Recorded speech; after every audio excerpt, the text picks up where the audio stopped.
today from some rather detailed notes that I've taken over the years. In fact, Joss transcribed them, and we're very fortunate to have her story in detail. So, they say good things come in small packages. 97 years ago today, on the 23rd of May, 1924, Mum was born in a nursing home in Fulcher Street, South Brisbane. She was premature, weighing only 3.5 pounds. It is so very special for Mum and all present to be here to honour her today. Every birthday is precious, but today at 97, Mum becomes the longest living ancestor in history in our family. And I've just checked, and it's the 3 daughters' families. It is very, yes. It's a record we are all proud of you, Mum. As well as Deb and I, and Joss always remembered, it's a testament to the miracle of life that she now has 8 grandchildren and 10 great-grandchildren. Wow, from 3.5 pounds. Mum has always enjoyed a party, so we promised not to let her down today. It's always of interest to ask the elderly just what they attribute to their outstandingly long life. I was thinking about Mum, and the following came to mind. Ronnie and I discussed it yesterday. She's been blessed with good health. She had a few bumps along the way, but she recovered. A strong image of herself and a positive attitude, a wonderful positive attitude. She had a happy marriage that enabled her to take charge of her own life and to do the things that she wanted to do that were in the realm of what was available to her. She worked, she played golf, they travelled, she belonged to several clubs, Beta Sigma Phi and Provis, taking the role of president in both. But I think another factor has been her capacity to always get a good night's sleep. We always said that Mum could sleep for Australia. When she was out at Gundawindi with us, I'd go in and wake her up every morning at 9 o'clock and, sorry Mum, but sometimes I think, oh, I wonder will she wake up today? She was getting on. But no, she woke up every day and she'd say to me, what time is it? And I'd say, it's 9 o'clock, Mum. She, oh, is it? Can't I have 10 more minutes? That's where I get it from. We got some good sleepers in the family. So, Mum is never just a spectator. She's an inspiration to us all in the way she embraces life. Mum has many friends, some of whom still ring me to inquire about her. Val McGregor visited her recently at Regis, and the two of them had a whale of a time reminiscing about Provis days. We're honoured today to have Margaret Maisel, Mum's close friend from Village Days, join us. And I'll let you know too that this morning Pat Carroll rang, and you'll hear about him a little later on. Mum became an accomplished sewer like her grandmother before her. Consequently, we 3 girls were always exceptionally well dressed, and each of her grandchildren, and some great-grandchildren, boys and girls alike, were frequent recipients of her creations. Her sewing room was like Aladdin's cave. My entire towel collection. Not to mention a tablecloth, if I remember correctly. Okay. Mum has been a role model to us and a trailblazer. Mum worked for Lutniga, and these were important years for our family. So much happened. Axel came along, her first great-grandchild. But today, I'll tell you a little of what Mum has told us of her first job and her favourite job. Mum lived through the Great Depression of 1929 and then World War II. Poverty then, as now, was always a relative term. But as far as she was concerned, although there was no money coming in, they always lived well. They had a great big house with beautiful antique furniture. She knew that they couldn't go out and just buy clothes and things like that, but there was always food on the table. However, it wasn't unusual for them to buy food on tick. Mum has told us about being sent to a shop to ask for 1 egg on credit. She never told us whether or not she got the egg. But I bet she did, because she was a pretty good sales lady. Mum gleaned that the main reason for their experience of being short of spending money was that there wasn't work for women. At business college, Mum learned secretarial skills, but she loved bookkeeping.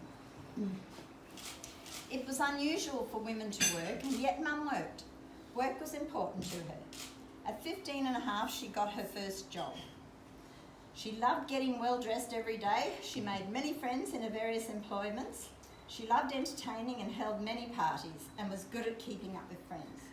She was probably the only working mum I knew growing up. She got her driver's licence at around 20 years of age and was one of the very first women of her era that drove. She always appreciated the independence it gave her. The business college helped get Mum her first job in an office at Australasian Chemical Company in Stanley Street. Do you remember that, Mum? I do. She said that if her mother had seen it, she would never have been allowed to go there. It was in a big igloo on Stanley Street. She would type about 3 letters a week and in her spare time don an overall and go out back and help stir the sheep dip. And this lady working with arsenic, but she didn't appreciate the dangers at the time. It was a start. Mum's favourite job was as a loans officer with Queensland Permanent Building Society in Queen Street. She interviewed people, keeping strictly to appointment times. So Mum, punctuality was very important to Mum.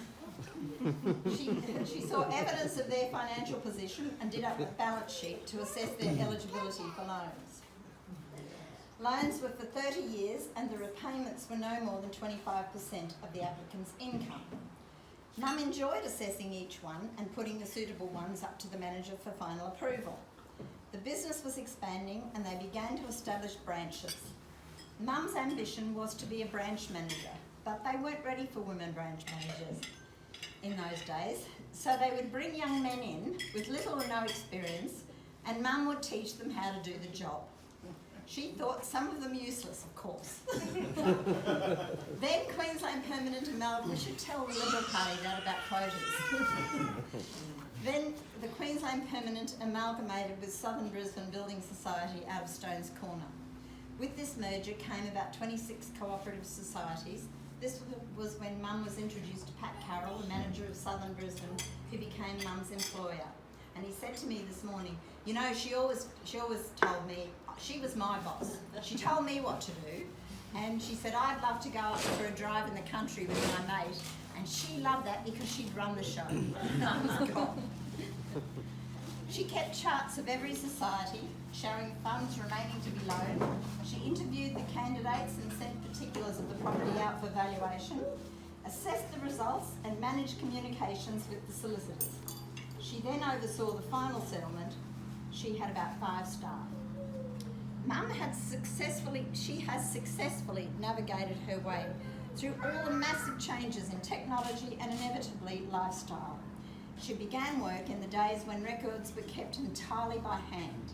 She used the first clumsy, heavy accounting machines and manual typewriters, then electric typewriters, saw their disappearance and the emergence of computers and the internet. With her positive attitude, she made changing and adapting a major component of her core and demonstrated a remarkable inbuilt resilience. Mum, congratulations on achieving 97 years of age. Please raise your glasses and join me in toasting our own icon.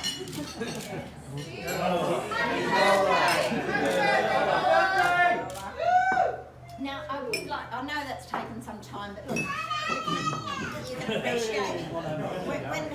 Whenever I front up to the hospital to have a minor surgery like this, they always ask me to do a full report of my medical history. And lately I started saying to them, various. I'm 72 years of age and I'll be here all afternoon if I have to tell you. So Mum, of course, has 97 and there's absolutely nothing quick about telling you her story. And that's just a little slice of it, obviously. So please, I'd like to invite any one of you who has memories of Mum to pop out of the Did you make them yourself? No. It's very unlike you. No, it's No, I know. Ice Photo. You don't remember that? The next one, They still sell them. yeah, I know. The next ones would be Pacific Golf Club, and usually, food memories, of course. So lemon lime and bitters at Pacific Golf Club, and sitting around with Nana and Grandad and drinks after golf. Driving. Now, I don't remember which car it was, but I don't know whether it was a Corolla or an Escort. Do you remember? They were both involved. They were both. She had. Mum had an Escort. Right. Yeah. A grey. Yeah, the grey Escort. Mum did. Yeah. I have many memories of the grey Escort, none of them good. Bit of a lead foot. Yeah. Yeah, I remember that too. I remember that too, yeah. Very well. And of course, I have many, many memories of being administration manager at Bootmeager at age about 28 when Nana was on the phones collecting money, and I'd walk past her office and listen to her telling people they had to pay up, and then she'd ring me and ask me something about the computer system, which I'd always help her with. So those are some of the many. There you go. I've got one really good story that I remember from my childhood.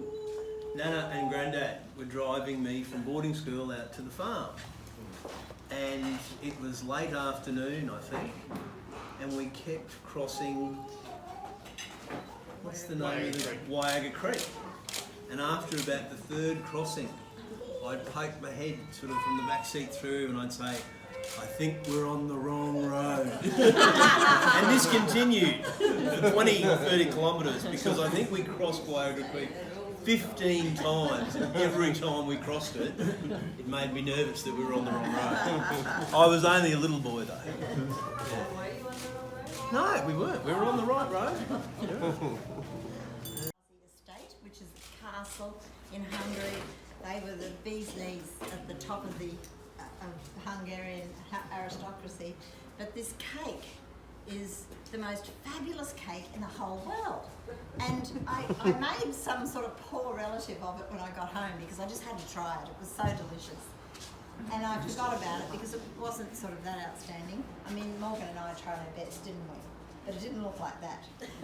Anyway, I said to Jen, look, I've got this fabulous cake. I wondered if you could have a go at it. And she looked at it and she said, yes, I'll have a go at it.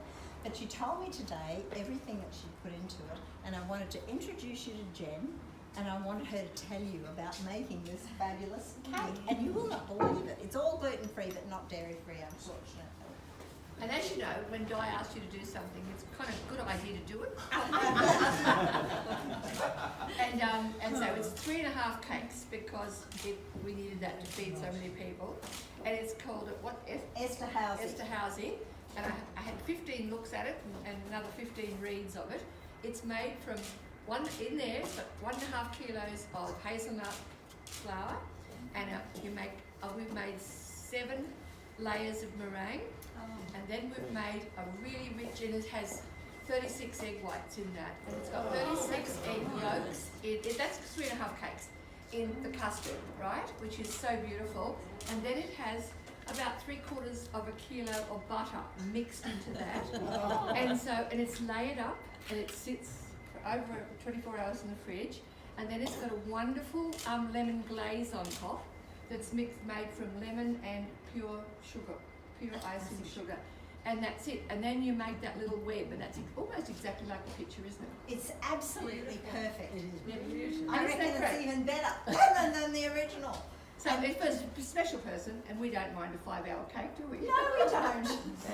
Nothing's too good for Mum. And I want to say, if ever you end up in Budapest, make sure you order the Esterhazy cake. Thank you so much. It's a pleasure. Now we're going to sing Happy Birthday to Mum. No, it's not my birthday. Oh, it still is.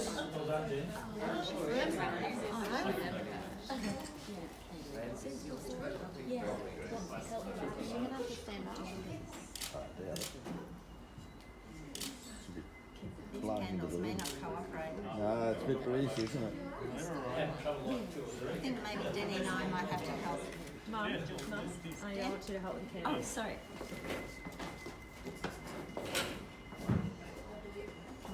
You do that side, I'll do this side.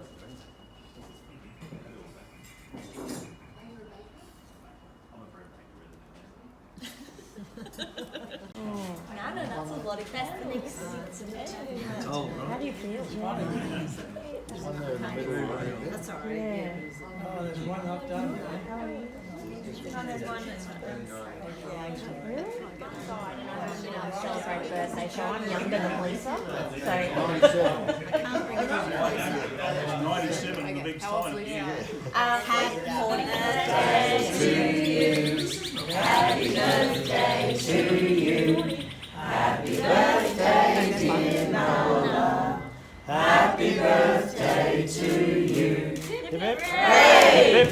Hooray! Hooray! Give her a hand, Will. It's not a good birthday. it's hard to like them. Yeah, yeah. Here we go. Help. Here we go. Look at that. Keep going, Nana. Just need a great granddaughter. Go again, Morgan. Take over. Last one. Got it. Morgan. Hey.